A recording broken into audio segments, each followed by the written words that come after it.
The Avengers, Age of Ultron, or as I like to call it, the superhero orgy with nerdgasms, explosions, and other cool random shit. Alright, let's talk about it.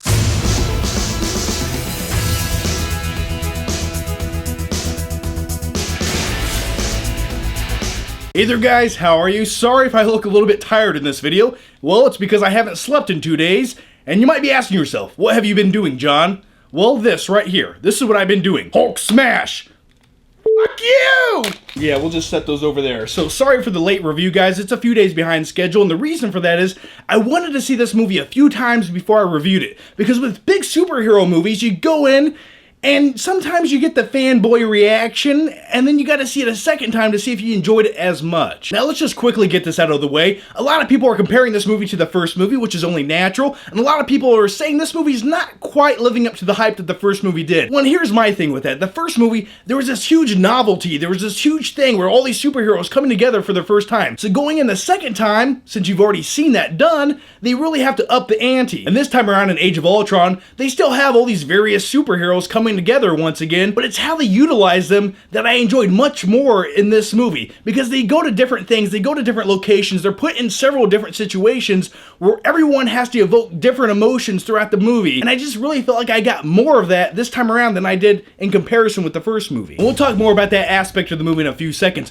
but now, let's talk about the artificial intelligence robot, the badass villain of the movie, Ultron. And you know what? I don't call Ultron Ultron in this movie. I call him the Tin Man all jacked up on steroids and super soldier serum. By the way, speaking of that, how do you like my Captain America shirt? I bought this a few years ago, and it's almost getting a little too tight on me. But you know what? It makes me feel like a patriotic badass, so I wear it. Now, Ultron in this movie is voiced by James Spader, phenomenal actor, and I really thought that the voice of Ultron was awesome in this movie. Now, going into the movie, judging by the trailers, I really wasn't expecting much from the character of Ultron. I was like, yeah, it's gonna be a generic artificial intelligence robot, whatever. He's kind of just a pawn for the Avengers to beat up on. But watching this movie, he's one of my favorite aspects about it. Now, my favorite thing about the character of Ultron is the voice by James Spader, because the voice is almost like a soother, more relaxing version of Bane's voice from The Dark Knight Rises. Yeah, it's kind of sort of something like that, but both voices are very robotic, and both characters are almost similar in a lot of ways. They're very calm, cool, and collective, very charismatic and intelligent, but they will snap in a second. And when he was talking about his plan and his motivations to wipe out the planet and, erase the human element, I was like, yeah, I agree with that, man. Let's cleanse this place. Let's start over. So, I really liked Ultron. Now, there is one major complaint you could make with this character, and it's the character development. He kind of just appears within like 30 seconds. And you know what? I really bought into the way that they introduced him into the movie. I was like, okay, that makes sense. Go with that. Because do I really need a 25-minute introduction to the character of Ultron? It just seems like a waste of time. It's like, let's get into the good stuff. There's the bad guy. Alright, so there's Black Widow on a crotch rocket. Good. I'm enjoying this movie. Now, the movie is called The Avengers, so let's talk about the other characters in the movie. You have Captain America, once again, played by Chris Evans. Phenomenal, no complaints. And before we move on a quick side note, I'm so thankful this time around that they changed up Captain America's suit. Because in the first Avengers movie, well, he looked like a patriotic scuba diver.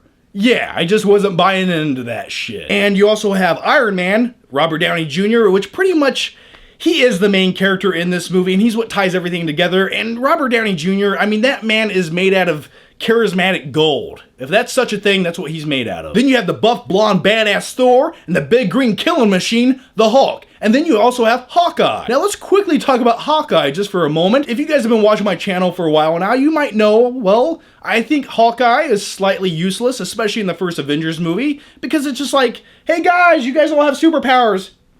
Doink. I got one! But one of the best elements about this movie is it makes me like Hawkeye.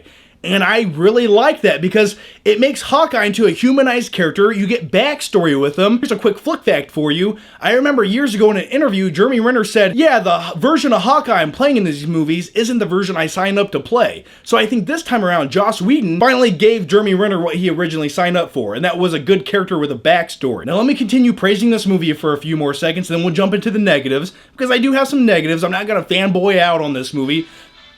My phone's ringing. Hello?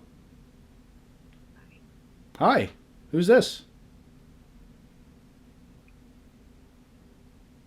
Oh, I'm sorry. I'm just about Yeah, I'm shooting an Avengers review, so it's okay. I'm sorry. All right, thank you. Bye-bye.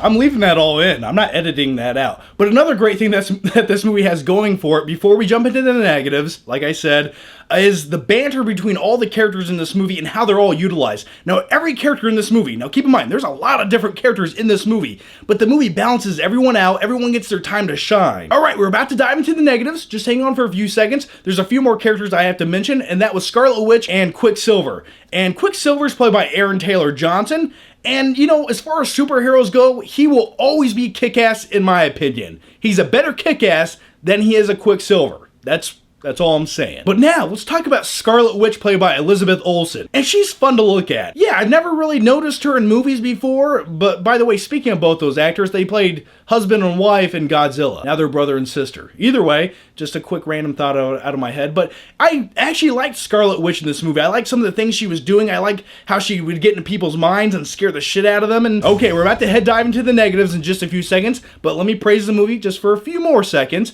As far as the action goes in this movie has way more action beats than the first movie did. And by the way, speaking of action sequences, yes, the Hulkbuster versus Hulk scene was badass. I rather enjoyed it, and I really liked the way that the Hulkbuster suit operated in the movie. It was a little more intriguing than I thought it would be. You know, it kind of repairs itself as it's getting battle damaged, and I really liked it. So yeah, I give that scene, well, it kind of pulled a 9/11 for a second there at the very end. Yeah, there's like but either way, really cool scene. I liked it. All right, you guys ready to jump into the negatives? I know I am. All right, let's talk about the big final battle action sequence in this movie. Now, I have no complaints with the action that's going down or the drama elements or anything like that.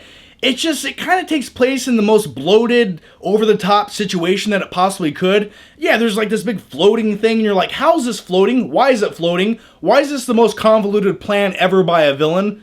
Like, there's simpler ways to do what you're trying to do, but you're just gonna... Okay, I guess we had to do something different than the first movie. And the movie at times does feel a little bit choppy, and what do I mean by that? Well, originally, the movie was supposed to be 30 minutes longer than it is, and you can really tell that they went in there and chopped a lot of shit out, because there are sequences where they kind of start going a direction, and then they just, boom!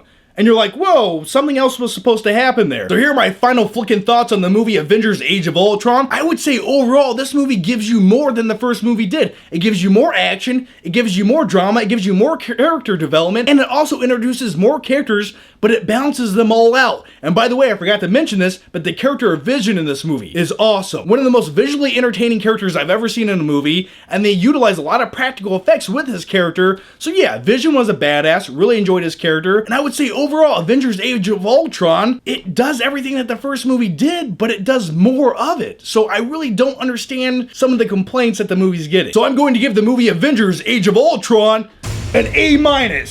That's for America, and that's for you, Captain America, because everything special about you came out of a bottle.